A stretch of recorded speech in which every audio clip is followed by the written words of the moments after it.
Welcome to the show. I'm your host, Dr. Mike Wall. Today we're going to talk about the flu. Now, not only are we going through a global pandemic, but the Northern Hemisphere is just about to start flu season. Now, the common cold and flu are both contagious viral infections of the respiratory tract. Although the symptoms can be similar, the flu is much worse. A cold may drag you down a bit, but the flu can really make us sick or worse. With hospitals on the ready in case we have an outbreak of COVID, we want to protect ourselves the best we can from the flu to not only stay healthy ourselves, but to reduce the burden on the medical system. The good news is, we're all pros at following public health advice now, and the same tactics we've used like hand washing and mask wearing and avoiding large gatherings will also protect us from the flu. The one thing that's different between COVID and the flu, though, is that there's a vaccine for the flu. Now, the Government of Newfoundland has recently implemented a brand new flu program that allows for free and easy access to the flu vaccine for all Newfoundlanders and Labradorians. So today we have the one and only Minister of Health, the Honourable Dr. John Haggie, to walk us through what we need to know about the flu and how to get immunized. Now, all of us know who Minister Haggie is from his regular pandemic briefings, but you may not know about his background, which I might add is really impressive. The Honourable John Haggie was born in England and completed his medical studies at Victoria University in Manchester. He held several positions as a physician and surgeon, and after a 2-year fellowship, he received a doctorate in cancer research. Since moving to Canada in the early 90s, Minister Haggie has had a long and distinguished career in medicine in Newfoundland and Labrador. He practiced initially as a general surgeon in St. Anthony with Grenfell Regional Health Services, and in 1997 he was appointed the attending surgeon of general and vascular surgery at James Patton Memorial Hospital in Gander. In 2008, he was appointed chief of staff of that hospital. Now, Dr. Haggie has served as the president of the Newfoundland and Labrador Medical Association and the Canadian Medical Association. And in Newfoundland's 2015 general election, he was elected MHA for the District of Gander and appointed to cabinet to serve as the Minister of Health and Community Services. And he continues to serve that department today, as we all know. Now, he took time out of his busy schedule to chat with us from his office about what we need to know about navigating flu season in Newfoundland and Labrador. Let's check it out. Hello, can you hear me? I can hear you perfectly. How are you? I'm great. How are you? Good, thanks. Oh, thanks for being here today. It's great to be with you, Mike. Well, we're going to talk about something that's really important right now. Everybody's been thinking about COVID-19 and the pandemic, but something that all of us should pay attention to right now is the upcoming flu season. Give me a little background on the flu and why is it something we got to sort of be conscious of? Well, every year we have 2 peaks usually of influenza in Newfoundland and Labrador, and that always produces, hospital admissions, illness, and unfortunately, some deaths. So this year, particularly with COVID on the go, we are concerned that if we got 2 of these spikes together, that it would be a real challenge for our healthcare system. And we would have a bigger problem than we've had in the past. So the thing about the flu is that we have a vaccine for flu, whereas we don't have one for COVID. So if we can at least get our vaccination numbers good, then we think we've done what we can to avoid getting these 2 peaks together. Right. And so for folks that don't really understand how vaccines work, what is the flu shot and how does it actually protect people from getting the flu? It's a vaccination. It's an immunization. I mean, we're very good as a province on childhood immunizations. Our rate's about 98%. But when you get to adults, and particularly with flu, we don't really do very well. To coin Justin Trudeau's phrase, we suck in actual fact some years. So basically what it is it's dead virus, and that is used, the covering, the coating of the dead virus triggers your immune system to build antibodies to that particular virus. We have to design it. We have to do it differently each year because the flu strains that we see change each year. So the flu vaccine that we use for general population consists of 4 strains of influenza, 2 of influenza A and 2 of influenza B. And we the national vaccine panels choose those strains based on what happens in Australia, because their flu season is exactly the opposite of ours and ahead of ours. So we pick the top 2 strains of A and the top 2 strains of B, and then our manufacturers make these vaccines for us. And that's what we call the standard quadrivalent, because there's 4 flu shot. Right, and so there's a trivalent and a quadrivalent, right? Who gets what if there's different types of flu shots, or are they all the same this year? No, they've always been a high dose one. The high dose one is the trivalent one. It's called Fluzone, and what we do with that is we buy that for people who are seniors, who are frail, and people who are immunocompromised. And the reason we do that is there's extra antigen in there. Again, it's all dead, it's all harmless, but we pick, or the vaccine panel pick, the top 3 flu strains for that one. And it's useful for those people whose immune system isn't very good or who are very frail, because as you get older, your immune system isn't as efficient. And in these particular individuals, we know that if we give them a little bit more of the antigen, a little bit more of the dead virus, the response that they get is better protection for them. Just because you're old, over 65, doesn't mean that you actually need the high dose. It's part of the kind of triage for that. So we've got that for frail seniors and for immunocompromised people. But for anybody else, the regular quadrivalent is great. So it's kind of like exposing, it's like soccer practice where you expose the other team's plays and you learn the plays. So when the real team hits, you've got a bit of a defense set up. No, that's right. Your body's immune system to react needs to know what it's going to react to. So we use it for measles and mumps and rubella and tetanus and these kind of things. And this is the approach for flu. Mm-hmm. And as I say, what our aim this year is to do is to get our figures as good as we possibly can. We've set ourselves an 85% target, which is ambitious, but on the other hand, I think it's achievable. Mm-hmm. And so that's the thing for folks. They might be like, well, I already had a flu shot in the past, so I must be immunized for this year. But do people need to get immunized every year? Yes, 2 reasons. One is, for some reason, flu antibodies fade over time. They're usually pretty good for 6 months, but thereafter they tend to be much less effective. And the second thing is, those antibodies only work against specific strains, specific flavors of influenza A or B. And those change each year, which is why we go through this process in our summer of figuring out what's going on in Australia. So we're ready for our season when it comes, because those viruses seem to come our way. Okay, so that's another thing about effectiveness and safety. So they've already, there's people in the world that have already been exposed to this. They've developed different vaccines. They've tried them out. How effective is the flu shot? It's pretty good. It's not as good as some of them in the sense of, rubella or mumps, those kind of things. But and it does vary from year to year. So by and large, it's over 75, 80% effective. There are some years where it's not. And sometimes that actually occurs because we kind of got it wrong. Instead of those 4 strains coming from Australia, 3 of them did, but another one snuck in, and that kind of gets through the safety net, as it were. But again, it's about reducing risk, not guaranteeing no risk. Mm. And I think that there's a lot of media out there that may not be based in a lot of scientific fact that can sometimes scare people when it comes to taking vaccinations. But the flu shot is extremely safe, correct? Correct. Yeah, it is. And you're right. There are people out there who have opinions about vaccines and their safety and their efficacy.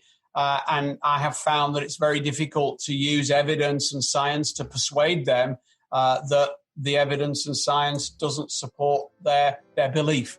And at the end of the day, it is a belief, it's an opinion, and it is what it is. So just to reiterate, the flu shot is very safe. You can't get the flu from the flu shot, and most people have no side effects except maybe a tender arm. Severe side effects and allergic reactions are also very rare. But if you do have any concerns, you can speak with the public health professional providing the flu shot for more information. We're here talking about the upcoming flu season with the Honorable Dr. John Haggie, Minister of Health for the Government of Newfoundland and Labrador. We'll be right back after this break.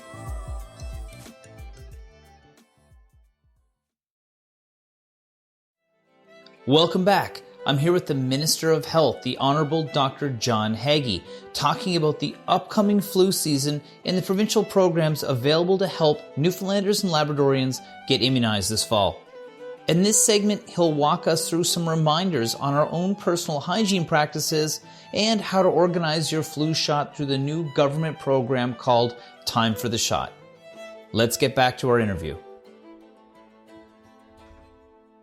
Why is it so important that we get this high number of people vaccinated? Like, how does the difference between half of us getting vaccinated and 85% actually impact us as a community?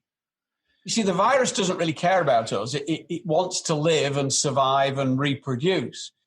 So once a certain proportion of the population are immune to it by vaccination, really, there's not enough chance for it to be able to spread in a host that will allow it to spread, someone who's not immune to it. That figure is around 75, 85%. You can argue 5% either way because the statistics are sometimes different. But if you get to those levels, then the virus itself just simply can't find fertile ground. It's like trying to grow plants in rock. How long does the flu virus really last in somebody? I guess, is that the latency of how long they have the flu? Well, there is an incubation period, and that's a few days. The thing is, the virus survives in a population because it infects one individual who then infects somebody else. Yeah. And by and large, the difference between influenza and COVID is that people who get the flu are fairly uniformly infective. They will infect a steady number of people, and it's what's called a deterministic spread. Mm-hmm. COVID, we're now finding out, a lot of people who get it may only spread it to one or two people, but a very small number of people with COVID spread it to a huge number of individuals, and these are these so-called super spreaders. And that's the difference between COVID and influenza.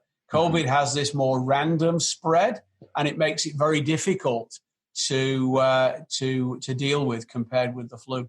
And just to clarify for people that are listening, if you get a flu shot, it makes you vaccinated against the flu, but it doesn't impact our likelihood of contracting COVID if we're exposed to it, correct? No, and you're quite correct. I think that's a very useful point to bring out, Mike. What it is doing, though, is it stops you getting hit with two diseases. You only have the risk of COVID, which is going to be with us for a little while yet. We don't know when a vaccine in Canada would be available, and when and how we would get that. There's lots of hope around that in terms of earlier in the new year or into the summer, but that is hope, and it's not yet a real concrete timeline. And people also realize too that the less people that get the flu, the less burden it's going to be in the healthcare system. It frees it up in case we do experience something with that. And also, the flu can be very dangerous for a lot of people as well, in particular those high risk populations. We kind of alluded to that earlier, but who are the people that are most at risk that should really be paying attention to getting the flu shot? Anybody who has a significant underlying illness. We've seen that with COVID, but certainly we know that that's true of the flu. It is an illness that seems to pick on the older. Mm-hmm. It seems to pick on those with multiple medical problems. But anyone who has, respiratory problems already, COPD, or who has heart disease, or who has an immune system that doesn't quite work as it should, those are people for whom flu is particularly problematic. Again, the vaccine is the single best thing you can do for that. But that actually also, we shouldn't sideline some of the other things you can do to reduce the risk of flu and COVID, because they're common in that they spread through the nose and respiratory. So masks, crowded spaces you should avoid, long contact indoors, these kind of things we're talking about with COVID will actually help with flu too. But with flu, we have the vaccine. Right. And washing our hands. I see the wipes behind you at your desk to make sure it's sanitized. You're doing a good job. So let's review the personal practices that are important for keeping viruses at bay, even if for most of us, this is just a reminder of what we already know. As the weather shifts and we start to migrate inside, remember to wash your hands and avoid touching your face whenever possible. If we're out in public, we're already wearing our masks as part of the provincial mandate, but also be sure to use hand sanitizer when provided at stores and shops. Maintain our 6 feet or 2 meters of distance from one another, sanitize frequently used surfaces regularly, and make sure we don't burst our bubbles. If we're around other people, let's use proper coughing and sneezing etiquette to avoid spreading germs. And if you have symptoms of a cold, or maybe symptoms of a flu, or something worse, be sure to contact public health or your health provider for advice.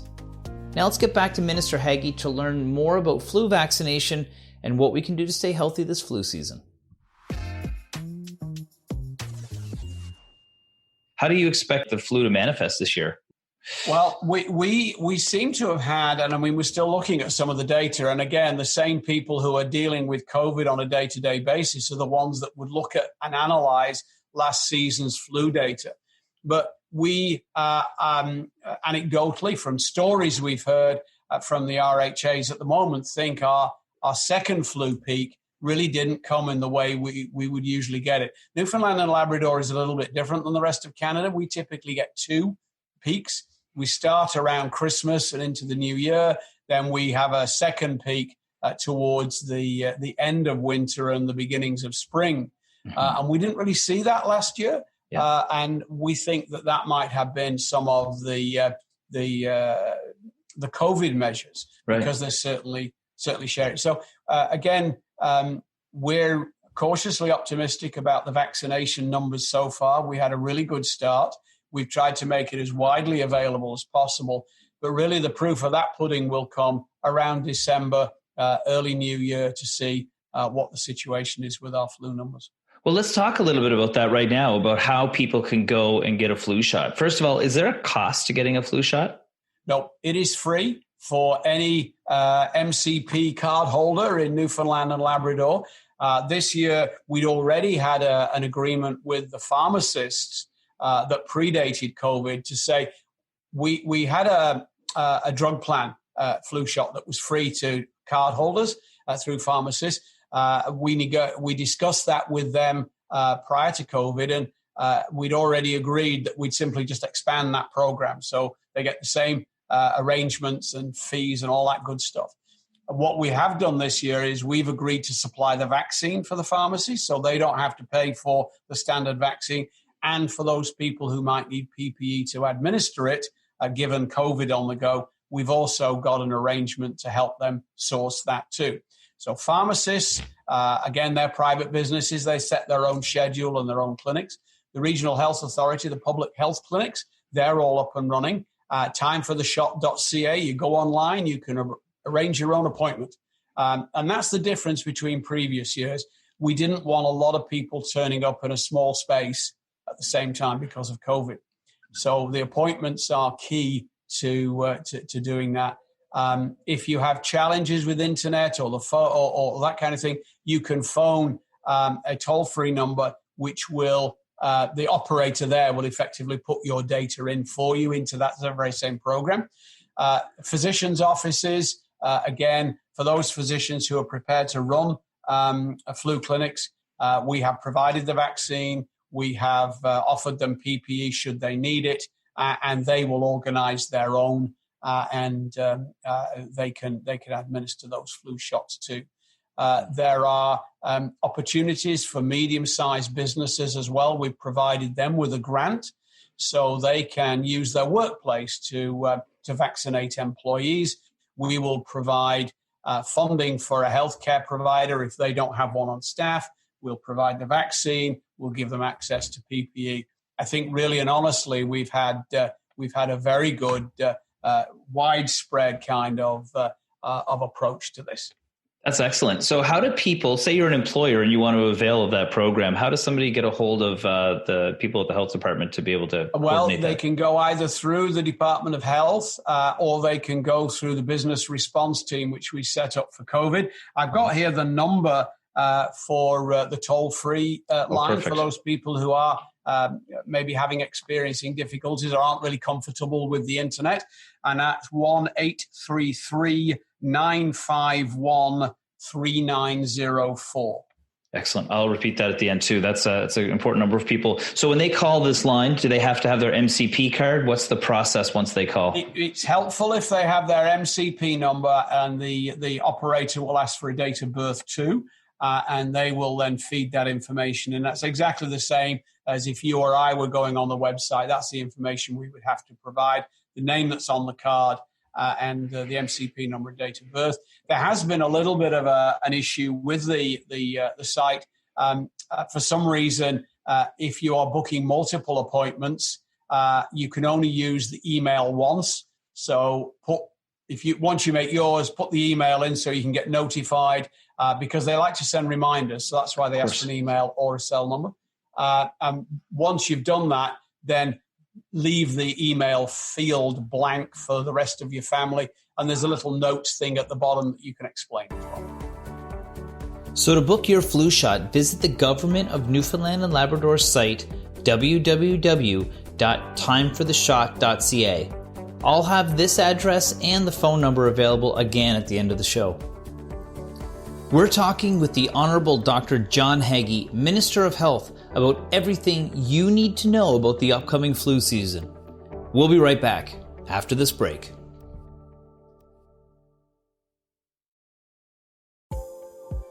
Welcome back. We're talking with the Minister of Health, the Honorable Dr. John Haggie, about the importance of flu shots. But first, let's talk about who should get the flu shot. While the Newfoundland and Labrador Immunization Program recommends and provides flu vaccine for all persons above 6 months old, the flu vaccine is especially important for people who are at risk of developing complications from the flu. It's also important to immunize people who are able to spread the influenza virus to those that are higher risk populations. These could be people like healthcare workers and other caregivers. Now, some of the high-risk groups for the flu are people with chronic conditions that require doctor's care, persons that are morbidly obese, those that are in residential care, children between the ages of 6 and 59 months, people that are over 60 years old, pregnant women, Indigenous population, and healthcare workers and household contacts of people that are at high risk for flu complications. It's also important for essential workers to get immunized. Now, immunization shouldn't be delayed because of a minor acute illness. However, people with moderate or severe illness should talk to their doctors before getting immunized. Also, people that have had a known allergy to any component of the vaccine, or people that have had a serious allergic reaction in the past. That's some important information on who should get the vaccine. But now let's talk to Minister Haggie about what happens when we go get the flu shot. Okay, so say I'm afraid of needles, never had a flu shot in my life, which I have had flu shots, but say I didn't. What happens when I go in for my flu shot? Put some people's mind at ease here. I mean, I can only really speak to my own experiences, either through the local business, the pharmacy in Gander, or alternatively public health. But it's a very personable kind of thing. A lot of pharmacies actually have a system whereby you can provide some information upfront online, and you get a little QR code and you can scan your phone, or you can print it off and take it in. It checks about things like allergies and the usual health questions a provider would ask. So they'll ask you if you're allergic to eggs or anything special, if you've ever had a flu shot before, do you have flu symptoms at the moment? These kind of questions. They'll then take you into a private area or a separate area where you can sit down and they'll talk you through the process. I mean, it's a little ouch, as one 7-year-old said to me when she was having hers just ahead of me. But it is a short-term ouch for a medium-term significant gain. Most of the kids I've seen never turn a hair. Yeah, right. And when you're finished with it, you don't feel sick. Some people need to sit there for a little while just to make sure they're okay because they're not used to needles. But in general, there's no side effects from it. People don't end up getting sick or having flu symptoms afterwards. No, I mean, you cannot get flu from the flu shot. That's another myth that's out there. And we get lots of common colds at this time of the year, and we've seen that cause some issues lately. But you don't get sick from it. What they ask you to do is stick around for about 15 minutes. Very rarely do some people have some issues with, feeling a little off color. It's very uncommon, though, as you said at the beginning. It's a very safe vaccine. You may get a little bit of an ache there the following day, maybe a little bit of discomfort. But really and honestly, it's nothing to write home about at all. Yes. And I think you made a point earlier, as we reiterate that for a second.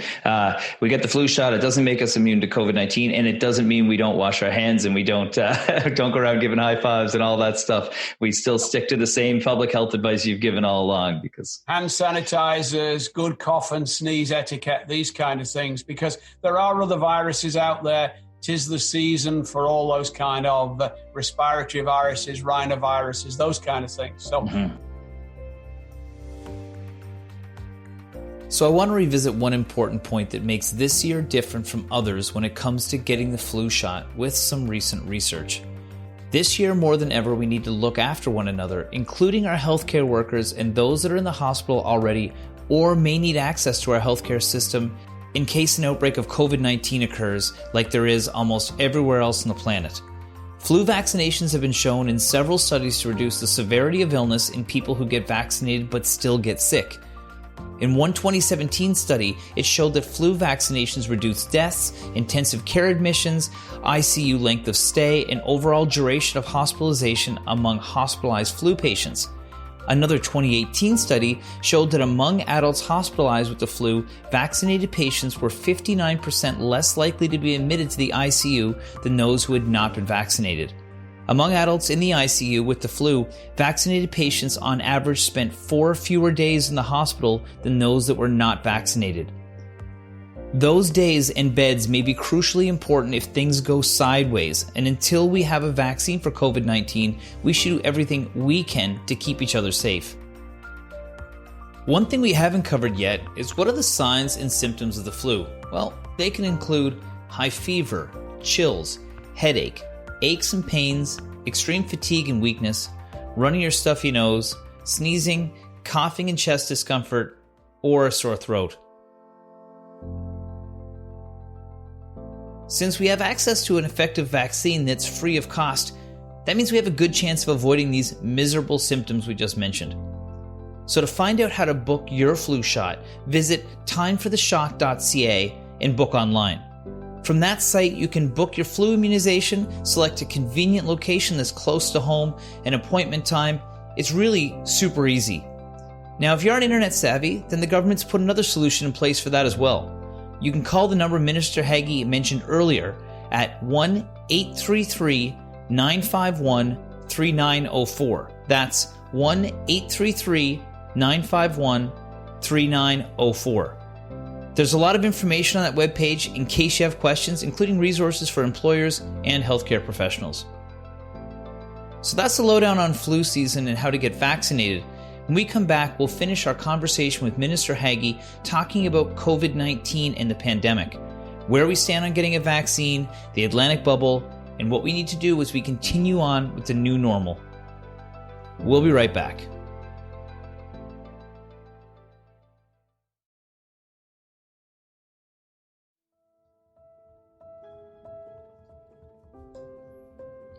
Welcome back. I'm here with Minister of Health, the Honorable Dr. John Haggie. In the first part of the show, we talked about the upcoming flu season and what we need to do to get immunized and stay healthy. In this final segment, we spoke about Newfoundland and Labrador's response to the pandemic, what the outlook for the vaccine looks like, and how long the Atlantic bubble is going to be around for. Let's check it out. So let's switch gears a little bit now. Let's talk about the pandemic just for a little bit. We're having a very different experience than almost the entire rest of the world. We were talking briefly about Belgium earlier and how Europe's going through a change. How are we doing as a province compared to Canada and then other places around the world? We and Atlantic Canada are doing very well. And I think that's a testament to how seriously the people of this province have taken heed of Dr. Fitzgerald's advice. And I think they've really stepped up. I think the challenge now is to maintain that kind of endurance. We got a little bit of fatigue setting in.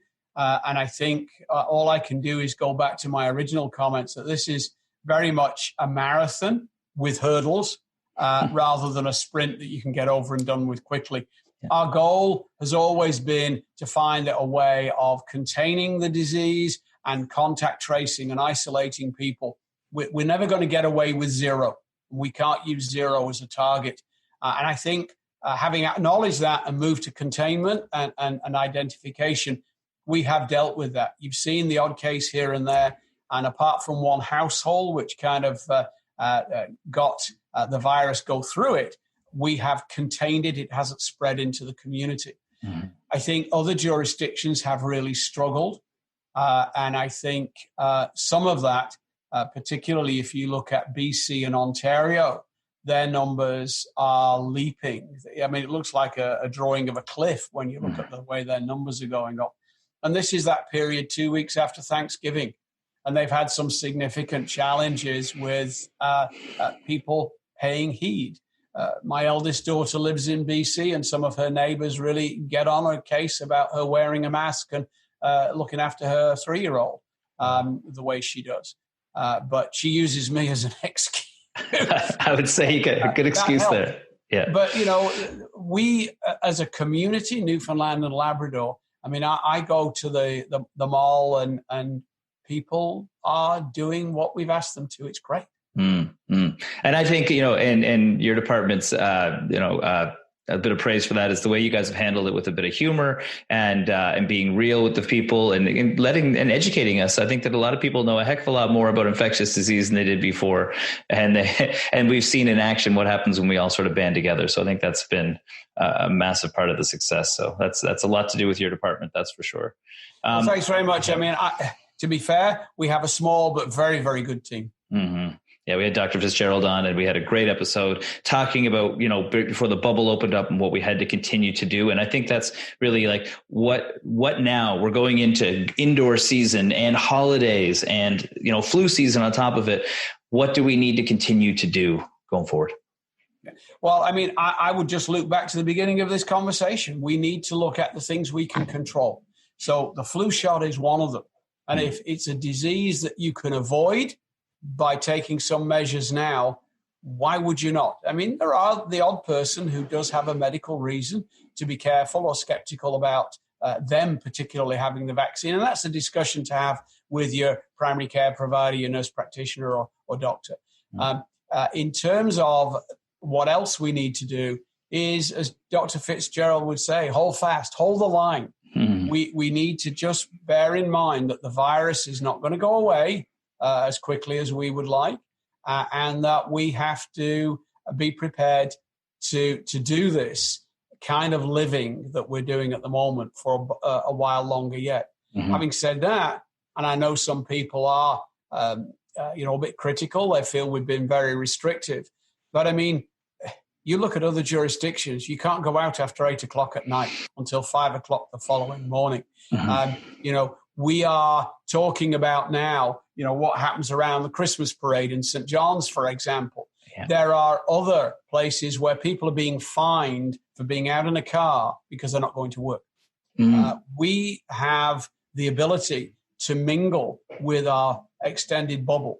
We have had social activities, and people have kept it real and kept it realistic. And that's great cause for optimism. So we need to just carry on as we are at the moment. And I think, as the evidence that we see and Dr. Fitzgerald's team see might change, then obviously that's an occasion for us to look to see if we need to do anything different. I think people are getting used to the public health measures. The mask mandate came in. I don't think anybody balked at that, really. It was pretty standard practice for us now. And we do live a very normal life compared to a lot of places in the world. So I agree 1,000% with that. It's a big question here, and you might not have the answer, but what's the news or updates on anything about a vaccine around COVID-19? Well, we've seen several international trials come to a halt because of some concerns around that particular strain or that particular vaccine. There is a Canadian vaccine. Well, there's several, but the one that's leading at the moment, I think, is just going into what's called phase 3 trials, which is kind of that last big trial step before it applies for an okay for manufacture. Now, under normal circumstances, phase 3 trials would take many months. But I get the impression from my conversations with Health Canada and the federal, provincial, and territorial health ministers' meetings that they are looking at that with a COVID lens, in the sense of, trying to get that process done as quickly and as safely as possible. Because that's it. You see, at the end of the day, people need to have confidence that the vaccine works. Right. So that's phase 3 study. And they need to have confidence that this particular vaccine is safe. And that's another phase 3 result. So that's the next decision point. And we've seen Johnson & Johnson and AstraZeneca vaccines kind of fall at that last stage. So we've got others in the pipeline behind this particular vaccine. But again, like I said a little while ago, we're hoping it'll be a quick process or a speedy process, but we don't really have a concrete timeline. And I think, we're looking to winter/spring, I think, for the earliest, really. We had Dr. Michael Grant on, who's an infectious disease professor and researcher, and he was talking about Canada's diligence when it comes to ensuring safe vaccines. So he said we may be a little bit longer than some places, but at the end of the day, it is likely going to be as safe as it can be, which is important. And that's key. I mean, everybody wants to rush and get there quickly, but I want to get there safely too. Agreed. And talking about getting places, is there anything on the horizon for us on the Atlantic bubble side of things, or are we going to wait and see how it all pans out during flu season across the country? I think at the moment, the Atlantic premiers discuss this on a regular basis, but I think by and large, they're content with where we all are. I mean, New Brunswick's had its challenges. You get the odd case in Nova Scotia and here.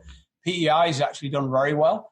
But that system seems to work. And if you listen to the national media, when they talk about COVID, it's always, well, there's a problem here, and here, but the Atlantic bubble's all right. Yeah. And, we're not having a good year. We've just been taken off the international fly list as a safe country last week because of our numbers, but the Atlantic bubble's working. So, right. That's where we are at the moment. That's great. Well, I got to say, I really appreciate you taking the time to chat today. I know you have a million things on the go, but that information is super important. Everybody should go out and get their flu shot. I'll repeat all the information, but anything else you'd like to leave the people with before we go? No, I'd just like to thank you for your interest, Mike. I mean, I think it's programs like this that help us educate and inform. And as you've said, I think that's been one of our strengths. When we know stuff, we put it out there.